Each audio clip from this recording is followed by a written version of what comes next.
Sejam bem-vindos. É um prazer receber o professor Alisson aqui, todo mundo muito ansioso para ouvi-lo.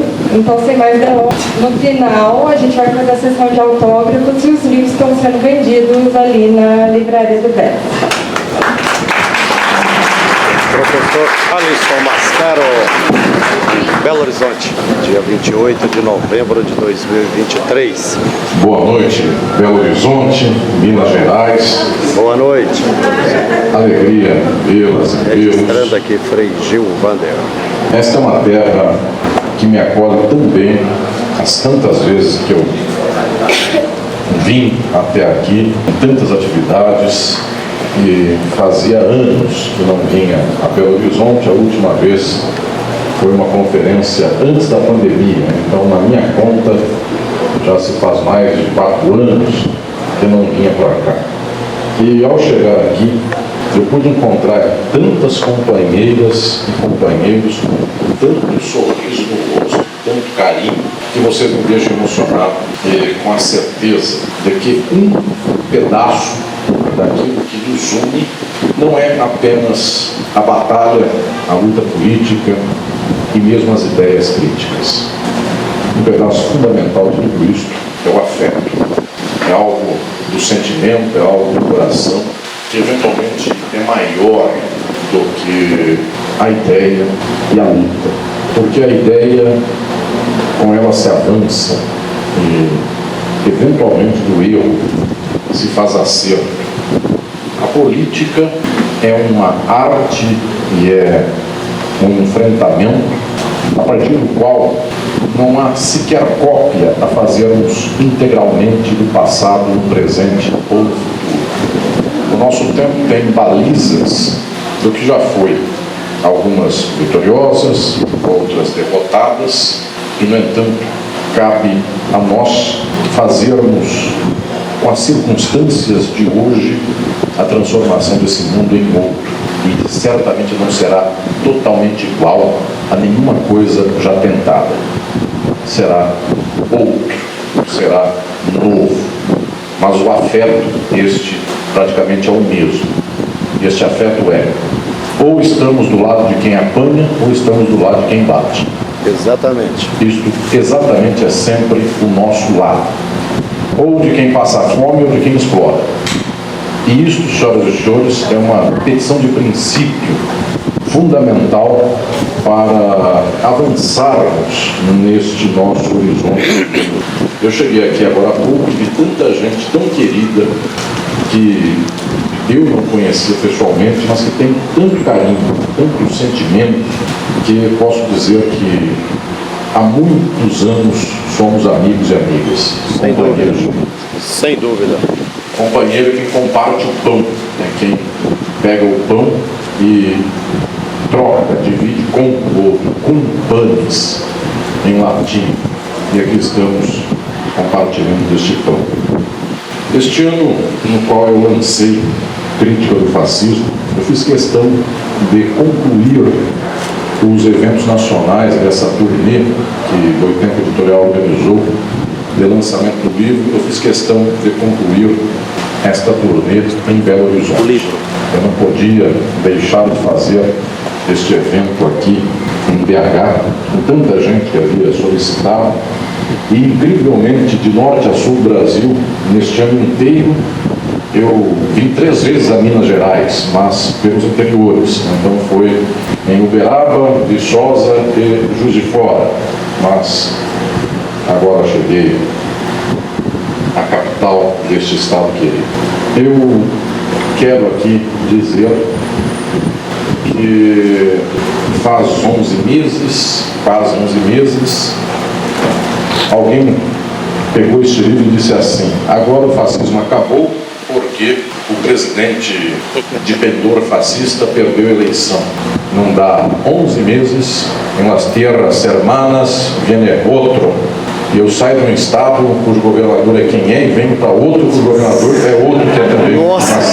Inclusive podem falar a palavra novo, que é complica. É isso aí. Eu ouvo bem as suas risadas. Bem, foi assim que teria dito, não foi? algo assim. O que é o menos pior dos males. Enfim, se fosse isto, um atentado é só gramático. Estava ótimo. Pois bem, então, o tempo do fascismo não passa, porque hoje parece que o Brasil está relativamente em águas brandas. Eu não me conformo com isso, eu já quero dizer de pronto. É praticamente um absurdo dizer que estamos em águas brandas. E a todo momento volta o fascismo. Quando eu publiquei este livro, e agora estou fazendo o lançamento dele em Belo Horizonte, me ocupava aqui uma dimensão central, que é a de não perder a ciência mais radical e crítica a respeito de um fenômeno histórico. O fascismo deu-se na Itália, deu-se na Alemanha e em muitas circunstâncias do mundo na primeira metade do século XX.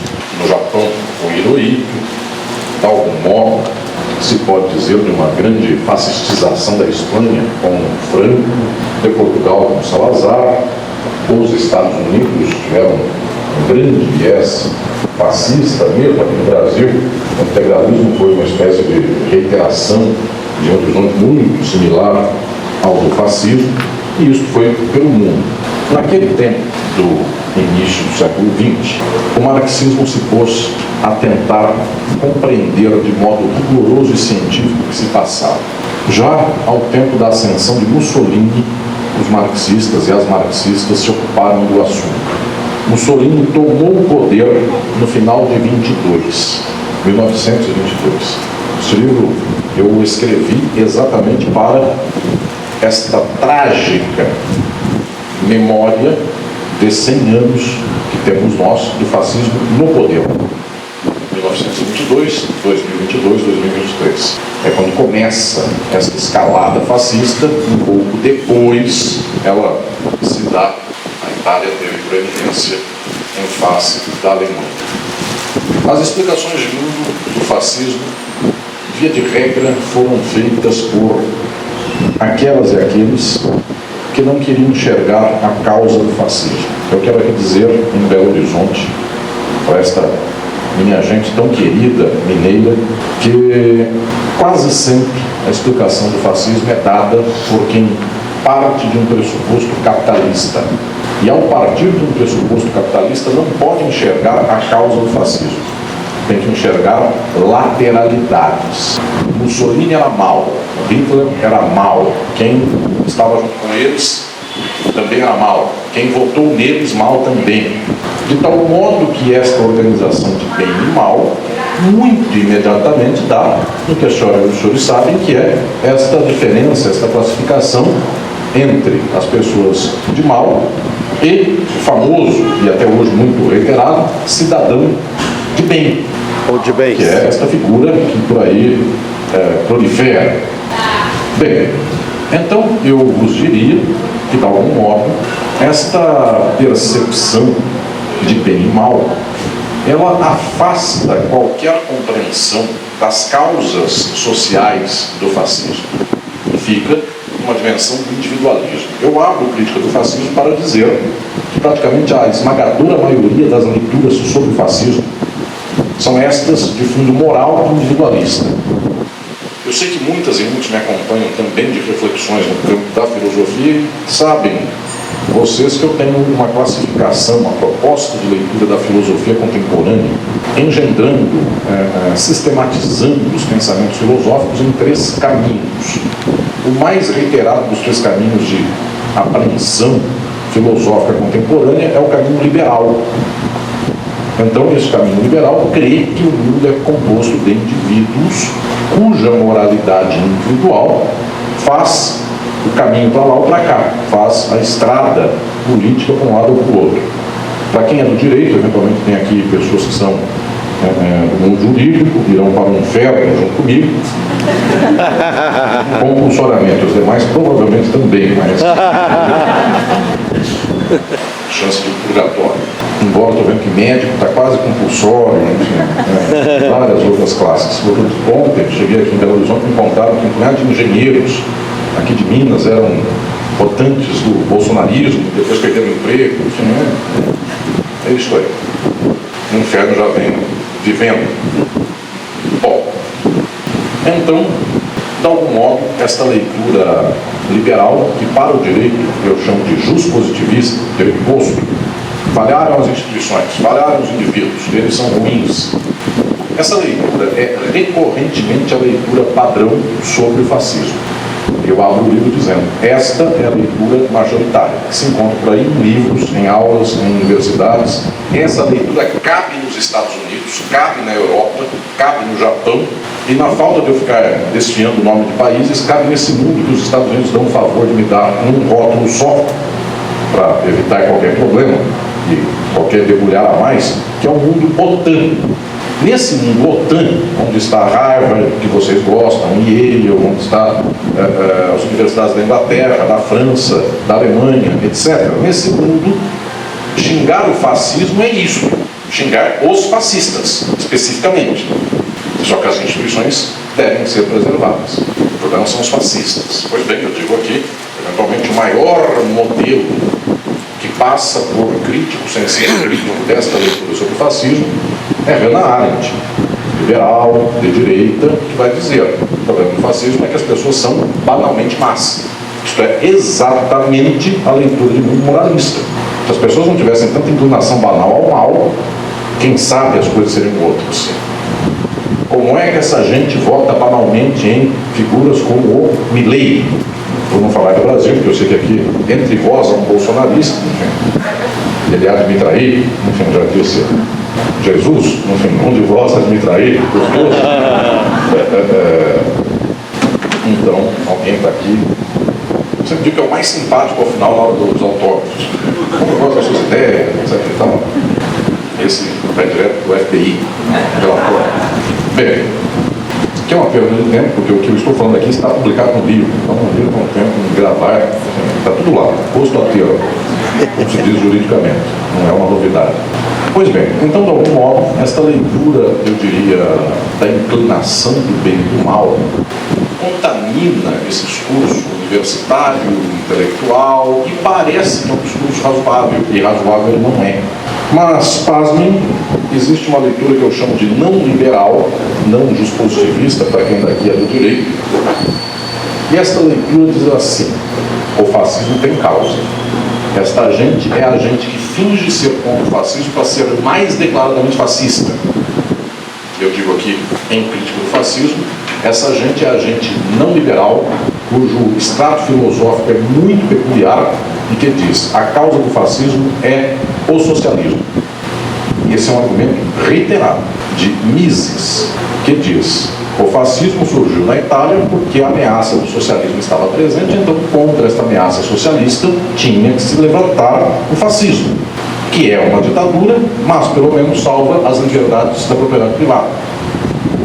Este argumento vem de Mises, passa de algum modo por Hayek, dará em Pinochet, que tem, eu diria, a cara de pau de anunciar ele e o circuito que o cerca, que uma ditadura horrenda é fundamental em favor da liberdade, porque pela ditadura, matando gente, se salva a liberdade da propriedade privada. Ou seja, a causa da ditadura é o socialismo. Bem como um argumento residual, traledita, como se diz em italiano, entre os dedos, escapando. Este argumento passou pelo Brasil em 1964, dizendo, de algum modo, a ditadura é a salvação da liberdade, porque os comunistas vinham aí. João Goulart, que para essa gente era o comunismo, e era dono de fazendas. Mas tudo bem. Lula anda passando por comunista já faz 40 anos. Estou falando aqui da acepção da direita. Para a gente da esquerda também anda passando. Cada qual ouça isso como que no meu estado, São Paulo, João Dória foi acusado de comunismo. Assim vai. Bem, ainda verei um dia que eu voltarei a Minas, alguém me dirá que já ando acusando o Aécio de comunismo. Anos atrás eu vim fazer a conferência de não sei quantas décadas do Tribunal de Justiça de Minas e contei um exemplo hipotético bem no tribunal, como é que se prende tanta criança e tanto jovem adulto por causa de 20 gramas de tóxico, não se consegue encontrar eventualmente 400 quilos de cocaína, mas isso é uma hipótese. Essa é a técnica de, na casa do leão, xingar o leão. Esta leitura que diz a causa do fascismo e do socialismo é abominável e ela ainda hoje é reiterada. É preciso um regime de extrema-direita porque os comunistas vêm aí, o socialismo vem aí, o PT vem aí, qualquer coisa que vem aí ameaça isso. E se não é comunismo, socialismo, PT ou algo assim, vem aí o fim da família. Então, como vem aí a destruição dos lares, vem aí um punhado de gente quase de extrema-direita, quase fascista, a defender a família. Então a gente tem 5 casamentos seguidos, mas continua defendendo a família. Enfim, deputados que preferem matar do que separar. Enfim, exemplos aí que são reiterados. Esse exemplo é do Rio de Janeiro, pegou bem, vocês não entenderam. Mas é bastante conhecido. Mas sabemos. Me faltou o exemplo da tradicional família mineira para dar, mas sempre tem algum. Pois bem, continua existindo a tradicional família mineira ou já dissolveu? A pergunta é desse tamanho. Quando eu era criança, saía nos jornais de São Paulo que havia o Clube dos Machões Mineiros. Mas eu acho que já acabou isso. É outra geração. Bem, o que estou dizendo é que é abominável ler deste modo. E há mais de 100 anos, o marxismo tem um caminho, aí eu chamo esse de terceiro caminho da filosofia contemporânea, que é o caminho da plenitude do encontro das causas pelas quais o capitalismo se torna fascista. Essa tradição é múltipla, ela se abre por variadas pesquisas, então eu sistematizo em crítica do fascismo os horizontes marxistas sobre o fascismo, lembrando que não há, inclusive, apenas um estudo, uma causa central do fascismo. Claro, tudo remanesce às condições do capitalismo, às condições da reprodução do capitalismo, mas é preciso que se atue num conjunto bastante grande de causas para isso. Então, causas econômicas, causas políticas, causas ideológicas, culturais, religiosas, e também, como foi muito típico de uma grande trajetória do marxismo, causas psicanalíticas. E houve grandes descobertas marxistas em 100 anos sobre todas estas condições. Eu trato destas reflexões da psicanálise ao descobrir, inclusive, um traço muito recorrente, uma inclinação, eu diria, estrutural, da pulsão de morte organizando a extrema-direita nas condições do capitalismo. Efetivamente, entre ganhar mais R$200, eu dei esta entrevista semana entrevista mensal para a TV 247, junto do Leonardo Atucho, usei este exemplo. Entre defender a esquerda, que não faz uma revolução, e que promete que, após muito sofrimento, em 4 anos de explorado, que é só um explorado, ao invés de ganhar 1.300, que ele não faz a resolução da vida com 1.300, ele ganhará 1.650. Pois bem, ele tem 3 filhos. Ele passa fome com 1.300 ou 1.650, e se ele reconhecer que com 1.650 ele passa um pouquinho menos de fome. Isto seria uma pulsão vital numa redução a um tamanho mínimo de ração que a pessoa diria: eu lutarei para defender a sociedade como é, a propriedade privada como é, que o rico de BH continue ganhando muito, e em troca de defender a ordem, defender o STF, defender toda a estrutura, defender a Vale do Rio Doce, se ela, uma barragem rompeu, coitada da Vale, e etc. Mesmo com tudo isso, se eu defender esta ordem, eu ganho 300 a mais ao cabo de 4 anos, no meu salário mínimo. Essa é a pessoa que é confrontada com a esquerda liberal, nada marxista, nada revolucionária, que promete 300. E vem à direita e diz assim: está tudo errado, o sistema está errado, nada está certo, e eu prometo morte. E que ganhe mais forte. Pois bem, entre viver uma vida desgraçada, que não fecha as contas de modo nenhum, e aumentar de 1.300 para 1.600, e o outro promete morte, a pulsão de morte fala muito mais alta que esta fraquíssima pulsão vital de quem tenha, eventualmente aqui, um ganho residual. E as esquerdas do mundo, via de regra, têm esses ganhos residuais, porque observem o que a Alemanha enfrentou na antessala do nazismo foi uma esquerda social-democrata que não entregava praticamente nada. Era o SPD alemão.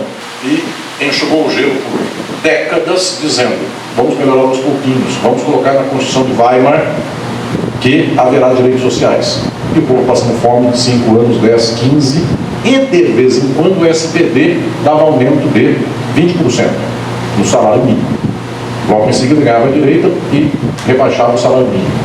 Ou seja, nesta vida, vivendo assim, desgraçadamente aos poucos, um dia veio o nazismo, que prometia tudo: ser contra o sistema, as pessoas viveriam bem, seu vizinho judeu morreria, e coisas mais. Morreriam as pessoas que não acreditam na sua religião, morreriam homossexuais, morreriam lésbicas, gays, negros, enfim, uma mortandade tamanha que galvanizou efetivamente um escopo social. Enquanto a esquerda liberal falava com atitudes do tipo defesa da democracia da Suprema Corte alemã.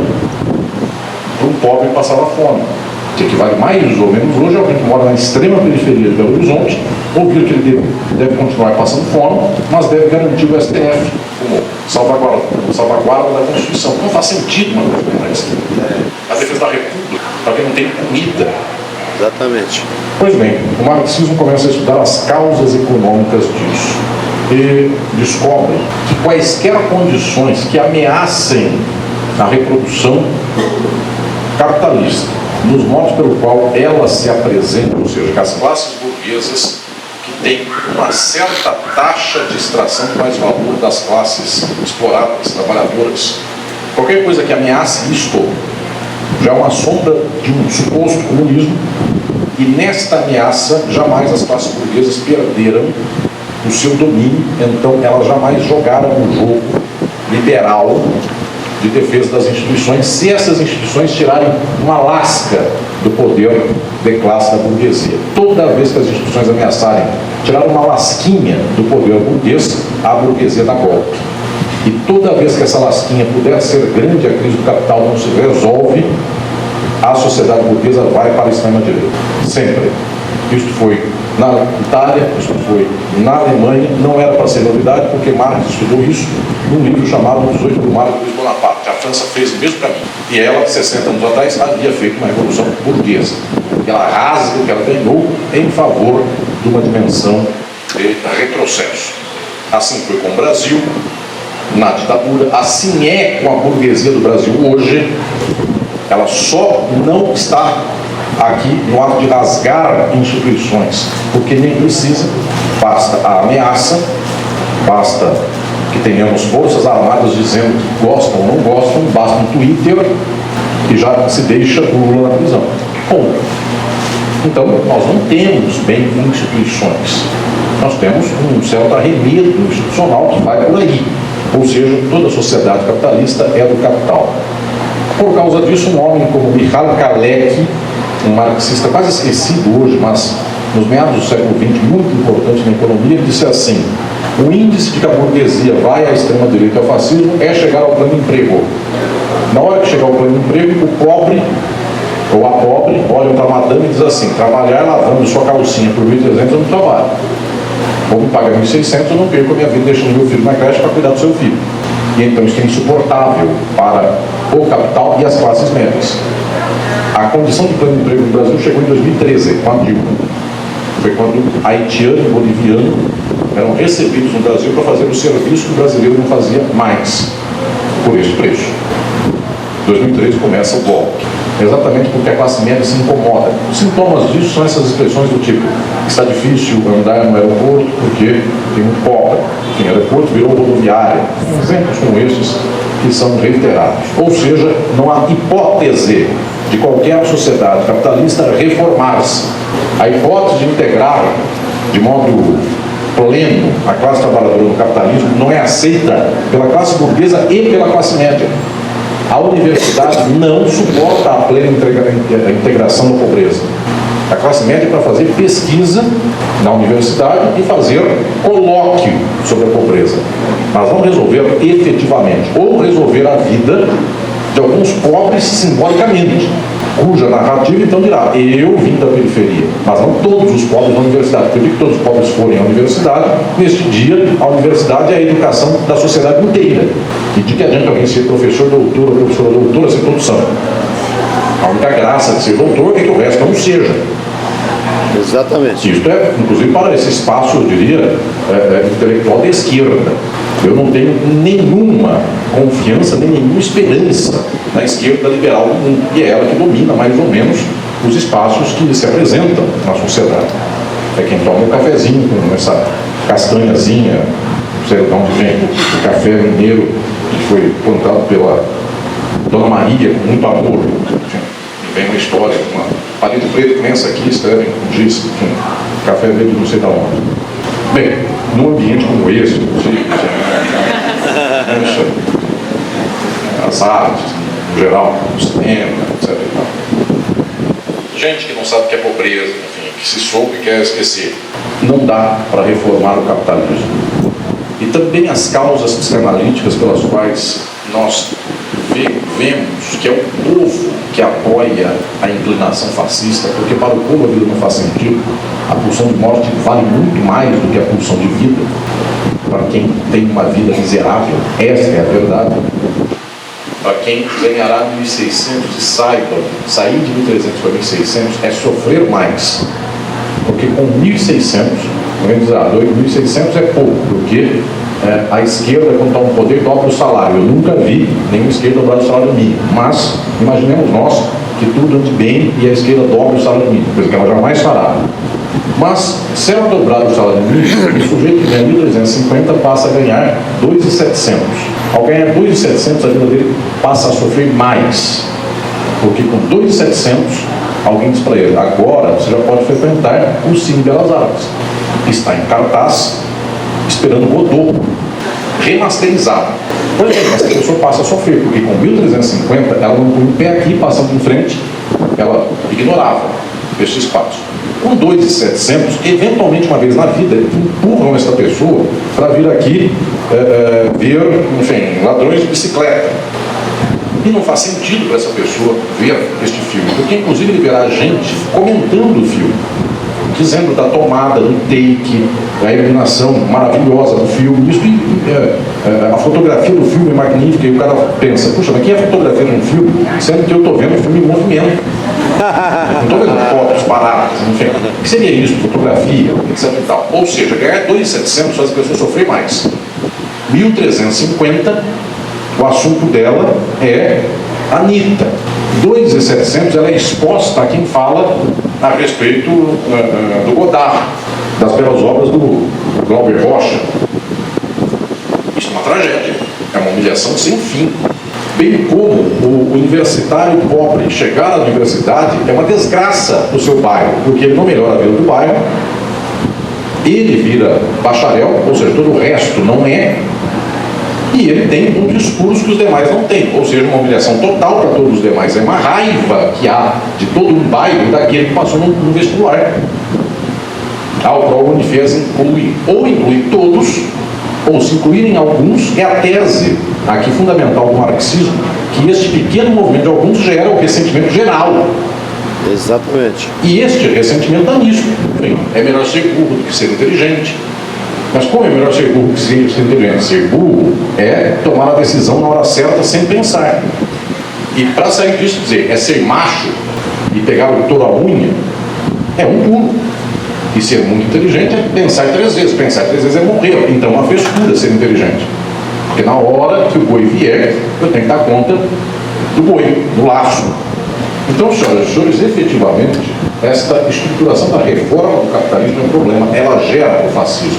E observemos nós, esta desgraça galopante que vivemos no capitalismo, ela sempre se inclinará a uma solução, eu diria, de extremo, embora cada país tenha a sua própria formação social e o modelo de resolução disso. A própria Itália não foi igual à Alemanha. A Itália não foi tão racializada nas razões fascistas do que a própria Alemanha. Mussolini tinha algum grau de desconfiança das causas raciais contra os judeus. As desgraças eram outras, no caso italiano, não é que um fosse melhor que o outro. Mas observem que estou dizendo, efetivamente nós temos uma multiplicidade de extremas-direita, como o próprio Pinochet não é, ao seu modo, totalmente igual ao Costa e Silva, ao Médici. Cada qual tem o seu modelo. O Brasil teve um. Então é preciso estudar esse conjunto, porque agora eu quero lançar mais uma tese que fala aqui no livro, quero falar dela aqui em Belo Horizonte. Nos meados do século XX, a melhor intelectualidade do mundo era engajada na luta revolucionária. Então essa intelectualidade conhecia as explicações científicas do fascismo que o capitalismo consolidou. Passados vários anos, a intelectualidade do mundo não é mais revolucionária, ela odeia a revolução. A esquerda odeia a revolução, isso aqui é um dado decisivo. A direita odeia a revolução, a esquerda também odeia a revolução. Eu declarei isso, inclusive, a semana nessa entrevista que eu dei à pública. A televisão do governo, televisão pública, semana passada, troca de novela das 8, a novela das 8 agora é evangélica. Então, de fato, a esquerda não quer sequer encaminhar uma luta transformadora. Ela quer deixar as coisas como estão. Então, nada aconteceu de mobilização em 11 meses de um governo dito progressista. Porque a ideia é essa. Enfim, é só entregar R$100 a mais. E volto a dizer, R$100 a mais não é nenhuma mobilização pela transformação social. É Deus que deu. Entregar R$100 a mais em uma novela bíblica é isso. Enfim, entregar cenzão e a ideia de que Deus é que deu. Já me contaram que já existe, falaram, não posso para você dizer que é cenzão e Deus que deu, fale assim no professorado. As pessoas são esses alunos e pessoas aí, estou vendo meu grupo de pesquisa aqui inteiro, na parte mineira do meu grupo, ficam me incentivando mal. Falam, a esquerda de hoje não quer saber de revolução. Faz 50 anos que a esquerda do mundo e a direita do mundo não querem saber das explicações concretas sobre o fascismo. E esta talvez seja a dor maior que me obrigou a escrever este livro. As esquerdas do mundo explicam o fascismo conforme o liberalismo. Então dizem, gente do mal, gente banal, instituições que falharam. É a mesma explicação da direita.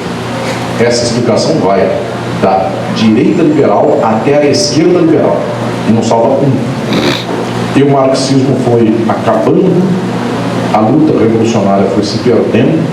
E então, nesses anos todos, eu fui escrevendo, junto com tantas outras coisas, eu sei que muitos aqui acompanham o Estado de forma política, o Crise e Golpe, os meus livros de filosofia, tantos outros mais, já estou vendo gente com esses demais livros na mão.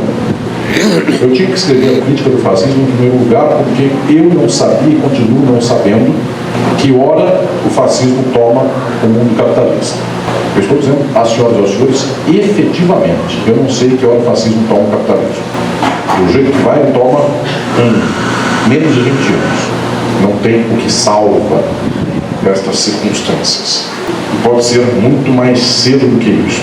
E na hora que juntar Trump, Netanyahu, uma senhora Meloni na Itália, mais uma tal Le Pen na França, mais alguém aí que se habilite a ser o representante brasileiro da extrema-direita, e estamos numa safra boa de representantes, inclusive vários e várias podem encarnar no papel, e mais um tal Milei e outras figuras mais menos aplaudidas. Senhoras e senhores, não tem o que salvar o mundo. Efetivamente. Quem salva o mundo se o eixo é Estados Unidos, Europa, América Latina, etc. e tal? Não tem mais ouro de Moscou. O ouro de Moscou se ocupa de fazer negócios em Moscou, não salvar o mundo. Se residualmente a direita russa se sentir sucessora da União Soviética, é muito residual, quem sabe faz alguma coisa, mas por razões econômicas, só. Então, prezados e prezadas, de algum modo, o que nós temos é uma sociabilidade que daqui a pouco talvez perdesse totalmente essa dimensão.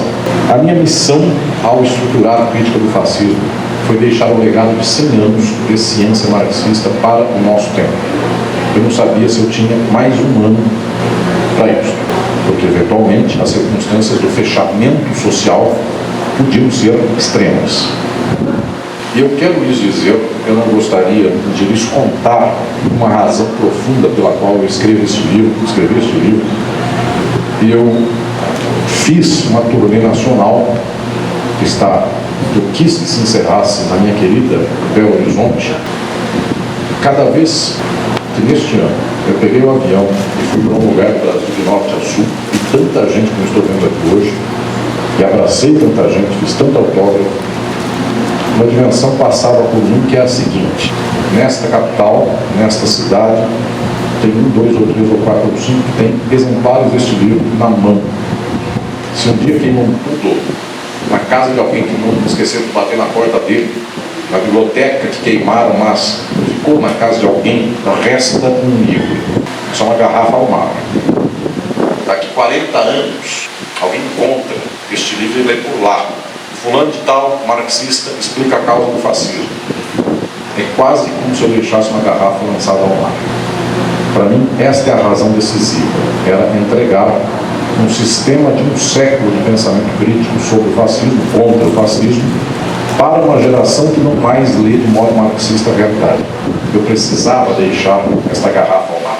Volto a dizer, o liberalismo é, eventualmente, a desgraça incontornável do nosso tempo. Porque é este liberalismo que, inclusive, irresolúvel, gera a todo momento a margem do fascismo. É o neoliberalismo candente e as suas variações, como o liberalismo de esquerda, que não sai do lugar. E a cada momento que eu vejo, a cada semana eu tenho mais exemplos a dar de neoliberalismo de esquerda, ou de posições liberais de esquerda que não saem do lugar. Estou sabendo porque a vida é esta, que é nomeado para um certo cargo do Estado brasileiro alguém que tinha defesa de posições da ditadura militar contra a investigação a respeito da ditadura. É nomeado por um movimento que se chama de esquerda. Ou seja, nós não aprendemos, a gente não sai do lugar.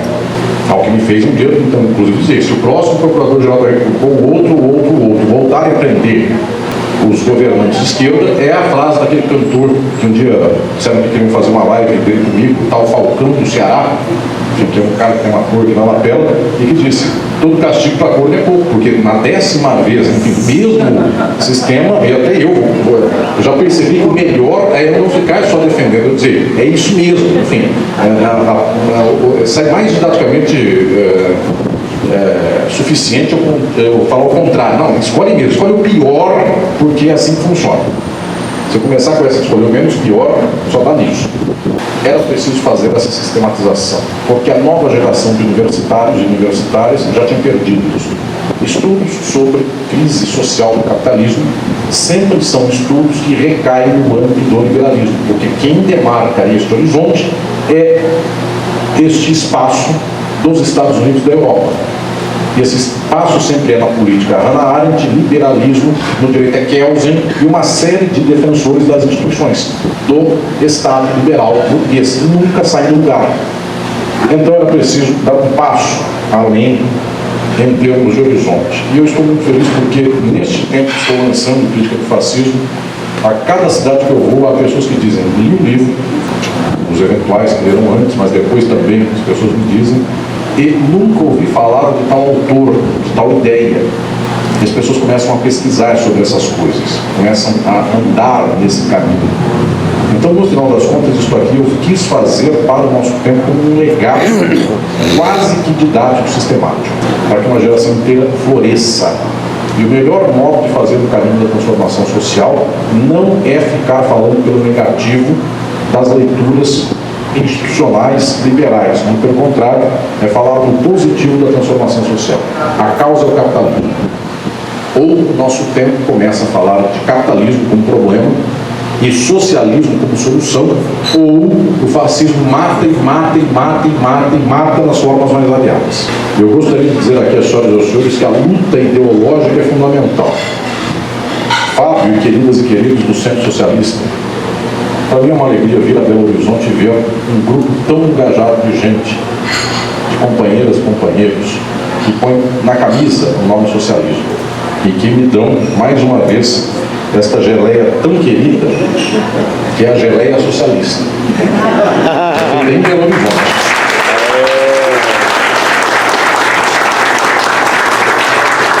Eu gostaria que vários e vários de vocês já conhecessem o Fábio e toda a galera. Fábio, levanta a mão aí, já viu? Porque quanto que a gente não pode fazer juntos de geleia, e de geleia a gente faz uma revolução.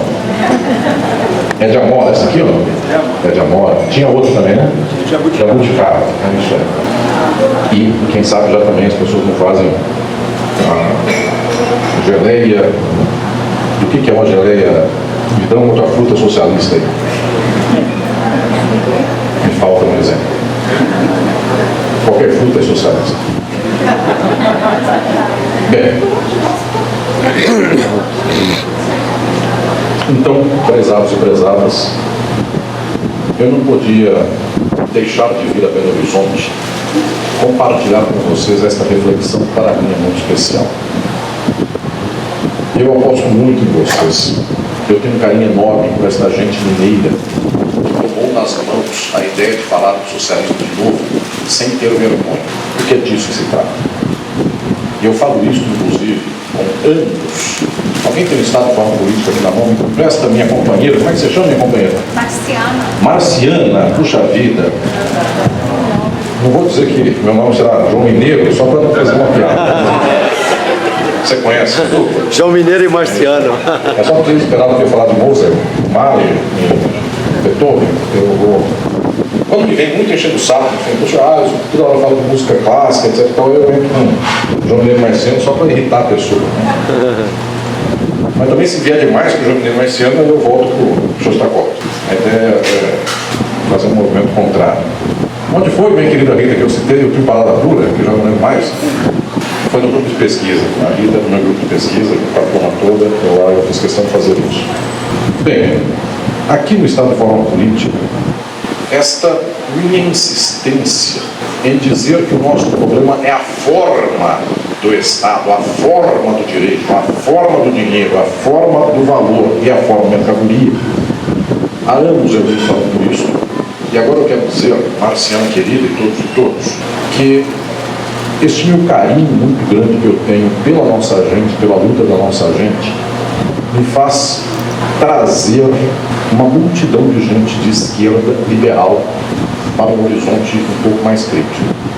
Este livro, por muitas e muitas vezes, eu lancei em espaços institucionais de governo. CUT, PT, PSOL, vários outros partidos. Tem para não falar da lista inteira, me tem aqui o direito só de falar pelo geral, porque eu sempre vou esquecer um. E movimentos sociais, tantos e variados, porque não se trata de fazer juízo de valor sobre quem anda bem ou anda mal na luta. Nunca na vida devemos fazer isso.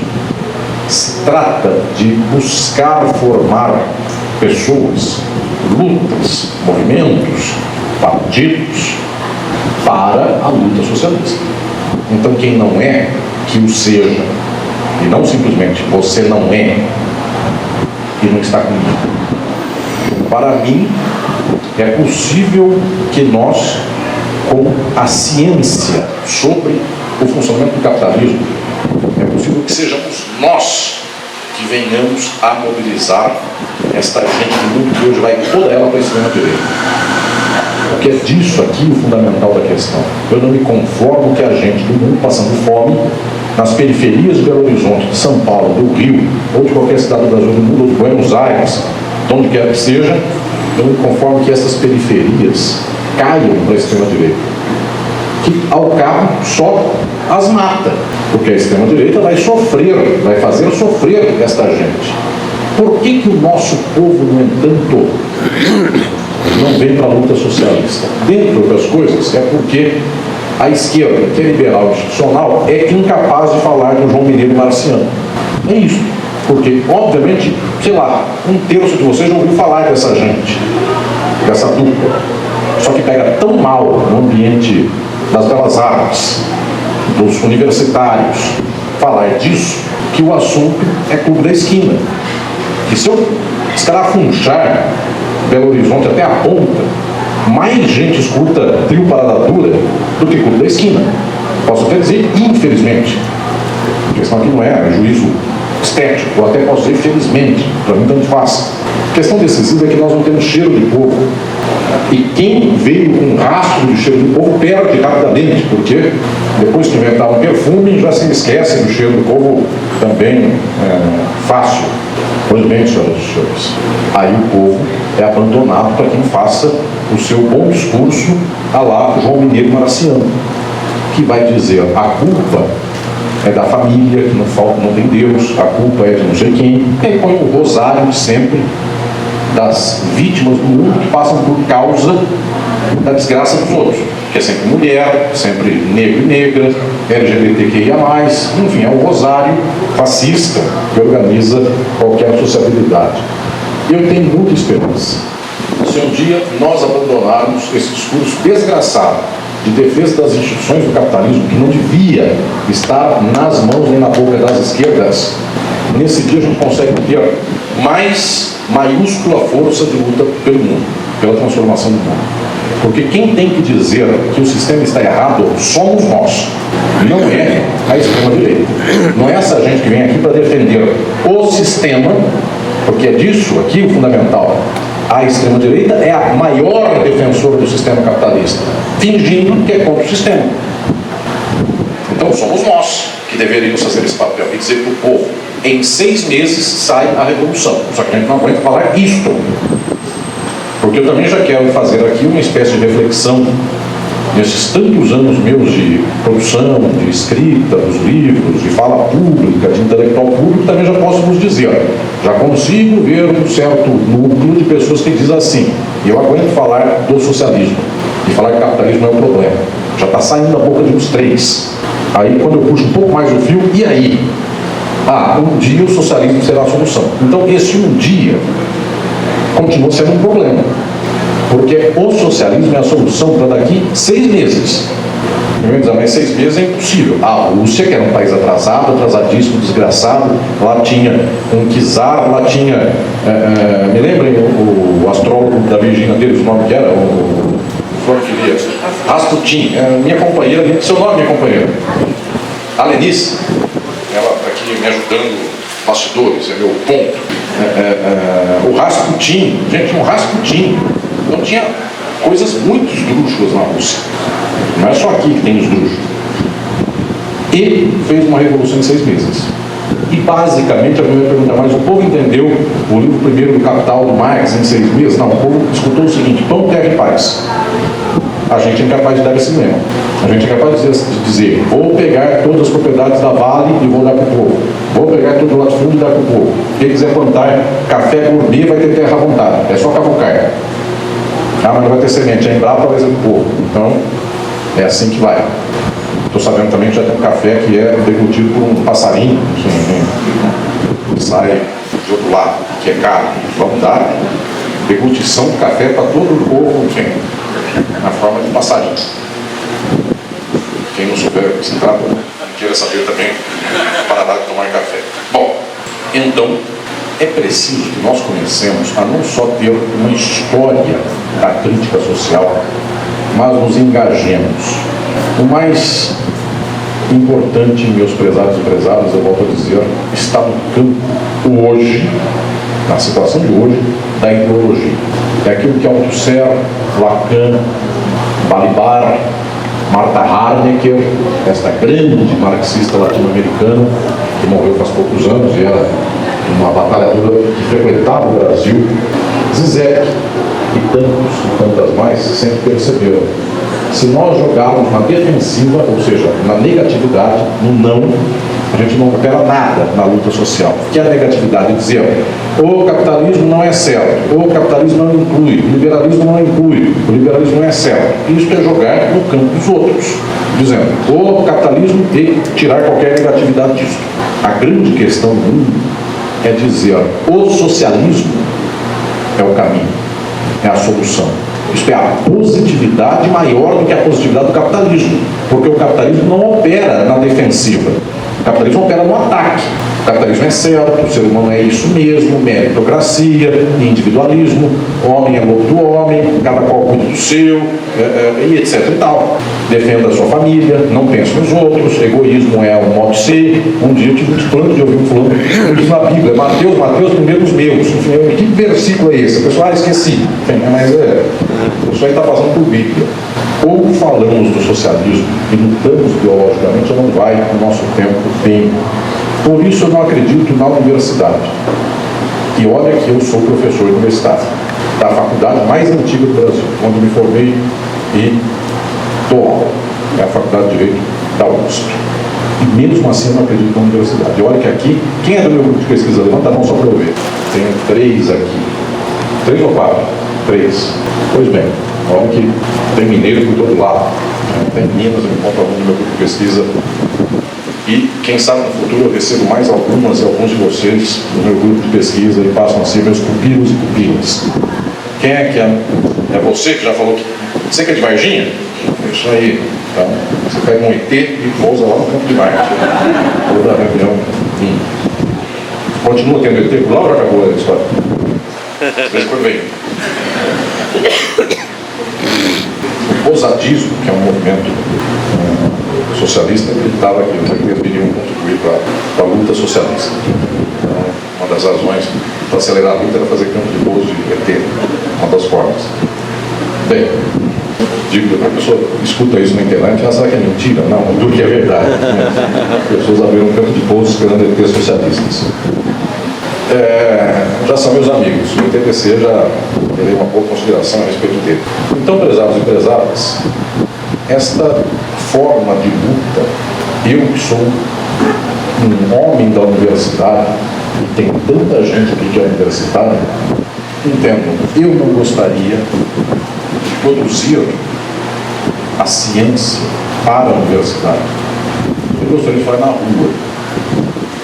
Eu gostaria que todas e todos nós pudéssemos fazer o alto da ciência sobre a sociabilidade e entregássemos isto para a nossa gente da forma mais plena possível. Entendessem e se encantassem. Só que existe o defeito do currículo Lattes, da citação conforme a regra da DNT, do que os meus pares pensarão. Então a fraqueza das pessoas gera esse ambiente de esquerda liberal. É a fraqueza, é a pessoa que não aguenta dar a voz de comando, a linha justa, o horizonte da unificação no tempo histórico.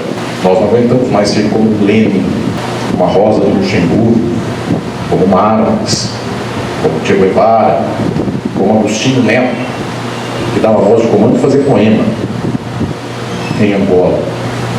Então, prezados e prezadas, é fundamental que nós consigamos superar as instituições que nos organizam. Eu acho que deve ter gente aqui do direito, levanta a mão só para eu ter ideia de quantos são do direito aqui. Olha só, um bom pedaço da plateia vai para o inferno comigo. Inclusive a porta tem que ser larga, né, para poder todo mundo pegar no incêndio mais rápido. Porta estreita, não tem. Observem essa dimensão. Nós não podemos defender as instituições, embora boa parte de vocês, de nós, estejamos operando as instituições, eu não posso acreditar nelas. Hoje, na noite de hoje, quanta gente morre presa. E os maiores exploradores dormem numa mansão.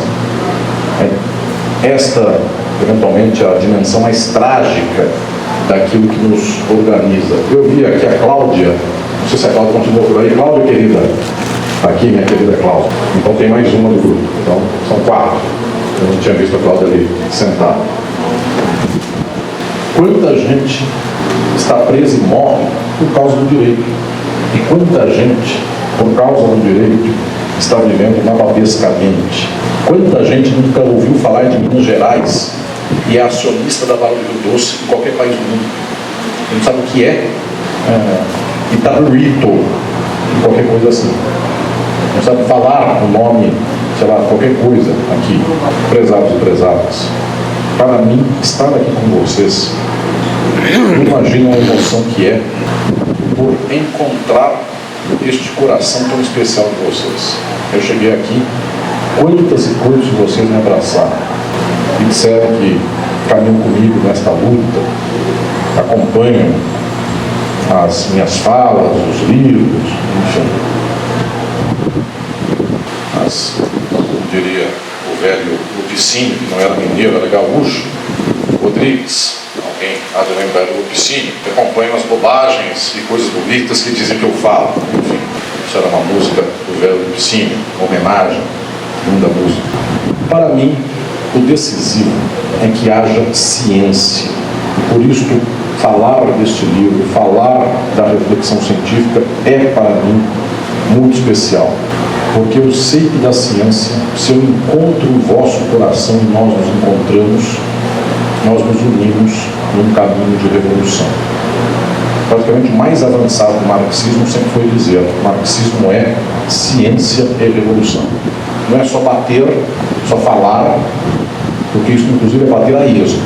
É fazer a luta certa sob a forma certa. Isso é ciência. Só que também não é só saber, porque só saber é uma universidade. Eu não me conformo que alguém resuma a vida a fazer um TCC, uma iniciação científica, um mestrado, um doutorado. É muito mais do que isso.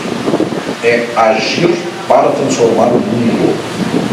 Só que um dado disso, senhoras e senhores, eu quero vos dizer, é o brilho de percebermos que nós destravamos a possibilidade. O nosso tempo de esgarçamento total da sociabilidade, guarda o que eu estou falando, em 20 anos, as condições da sociabilidade mundial serão o horror quadruplicado. Não haverá essas garantias institucionais do Estado Democrático de Direito. Que a gente saiba antes disso. Só que eu vos digo, quanto mais parece impossível, mais eventualmente nós encontramos a forma. Porque se parece muito possível, nós amolecemos. E a esquerda que ganha eleição, eventualmente é a principal responsável disso. Porque se amanhã pudermos ganhar uma eleição nas formas do Estado de Direito, da sociabilidade burguesa, por que vamos perdê-la? E se pudermos ganhar uma eleição, e se o Centrão puder estar conosco, por que nós não vamos estar com o Centrão? E vamos fazer um governo minoritário. Mas para o Centrão estar conosco, é preciso dar cargos para o Centrão, porque não dar. E nisso, conhecemos essa história de muito e para muito ela é a mesma. Quando parece que não tem mais nada para fazermos, nenhuma eleição para ganhar, nesta hora não se ganha eleição. Nesta hora se faz a revolução. Então eu quero vos dizer que neste momento eu penso que nós estamos constituindo uma base, um alicerce mínimo, centros socialistas, lutas populares, consciência social, jovens, adultos, velhos que estão lendo, refletindo, se engajando, ao poder falar contra o capitalismo, em favor do socialismo. É como se arrancássemos o sintoma que não podia ser dito, psicanaliticamente. Ele escapa de nós. E ao escapar de nós, a energia que isto libera é impressionante. Narrar a dor. Narrar exatamente como ela se está. E não simplesmente narrá-la de modo interditado, de modo escaramuçado pelas laterais. Em Cuba, com 12, fizeram uma revolução. Aqui tem muito mais do que isso, tem centenas, quem sabe, a partir aqui de Belo Horizonte e de Minas Gerais, o galo das alterosas antissocialismo. Obrigado a todas e todos.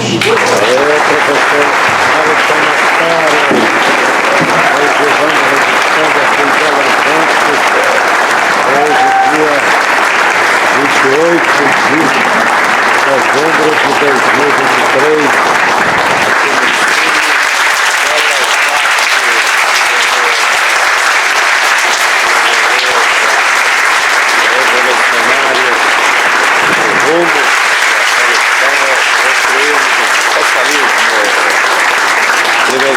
Os autógrafos, a gente pede que possa